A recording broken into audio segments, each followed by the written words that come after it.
मंदिर में जब प्रार्थना करते हो तो भगवान जी सुनते हैं कि नहीं? बोलो तो। पक्का? एकदम पक्का? मानी मंदिर में जब प्रार्थना करते हो तो भगवान जी सुनते हैं, ये आपको पक्का मालूम है? एकदम पक्का मालूम है? अच्छा, एक बात आपको मालूम नहीं, वो हमें मालूम है। क्या? मंदिर में बैठ करके अगर वो प्रार्थना सुनते हैं तो जब बंद कमरे में किसी की बुराई करते हो वो भी सुनते हैं। वो हमें मालूम है। ये चुगली नहीं, बुराई नहीं, ये गड़बड़ है। देखो, आपको लगता है कि मंदिर में तो सुन लेते हैं, जब हम बंद कमरे में किसी पड़ोसी की, गांव वाले की बुराई करते हैं तो भगवान के कैमरे बंद हो गए। अरे तब भी तो सुनते होंगे। ये गड़बड़ नहीं।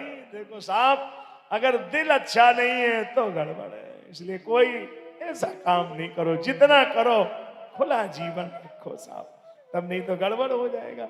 कोई किसी को सुख दुख नहीं देता, ये अपने कर्म का फल भोग है। अवश्यम एव भोक्तव्यम कृते कर्म शुभाशुभम। अच्छा चलिए, एक मिनट हम मान लेते हैं, चलो आपकी ही मान ले, हैं? सामरे मऊ वाले जो कहें वही मान लो। चलो हम ये मान भी लें कि भगवान ही सुख दुख देता है। अगर ये हम समझ लें कि मान लो यही आपके जीवन में भर गया है कि हमें सामने वाला दुख दे रहा है, तो ये दिमाग से निकाल दें हम आपके। अगर ये पावर मनुष्य पर हो कि सुख भी तुम्हें देना है और दुख भी तुम्हें देना है, तो क्या ऐसी दुनिया को कोई चला सकता है? कोई नहीं।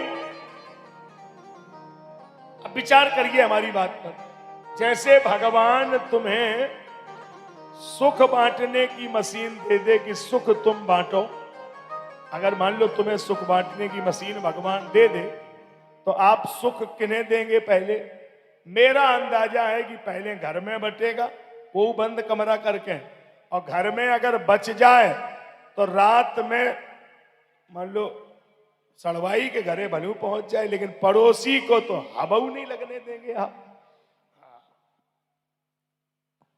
और अगर भगवान तुम्हें मशीन दे दे कि दुख तुम ही बांटो, तो आप पहले नंबर, हमारा कान पकड़ के कह रहे, बुरा ना मानना, आपका पहला अगर कदम होगा तो एक ही होगा कि जितने हमारे पड़ोस में घर बने हैं गिरवाई दो, सब हम ही हम रहेंगे, बस सबके गिराई दो, हम ही रहेंगे सब। फिर आपका किसी को रहने दोगे अगर तुम पावर में आ जाओ? लेकिन भगवान के हाथ में ये पावर है, वो जिसे चाहे तो पर्वत राई को पर्वत करे पर्वत राई, जिसे चाहेगा बढ़ाएगा, जिसे चाहेगा एक पल में घटा देगा। तुम कोई भाग विधाता हो? तुम्हारे इशारे से थोड़ा ही कुछ चलेगा। कितने बड़े बड़े हुए, चले गए, आए गए, क्या कोई भगवान थोड़ा ही है? एक हमारे भगत हैं, कोई मेरा लगा है सुन भी ना रहे हो, अब मैं नाम भी नहीं लूंगा शहर का, और बहुत अच्छे भगत हैं मेट्रो सिटी में, और बिटिया की शादी उन्होंने की। बोले गुरुजी हम बिटिया को सुख देंगे। तो मैंने कहा सुख देना तुम्हारा काम नहीं है, साधन दे दो, संपन्नता करो। बोले नहीं, हम बिटिया को इतना सुख देंगे हमारे जैसी बिटिया किसी की नहीं होगी। और आप सोचो कि 99 में शादी की थी, 99 में, और 80 लाख रुपया आदमी ने खर्च किया। कोठी, बंगला, कार, नौकरी, सब कुछ मतलब दिया, और सुख नहीं दे पाए बिटिया को। आप कहेंगे जब सब दिया तो सुख क्यों नहीं मिला? ये लोग 2 साल बाद दामाद का एक्सीडेंट हो गया। तो तुम कोई भाग विधाता कैसे हो जाओगे कि तुम ही सब कुछ कर लोगे?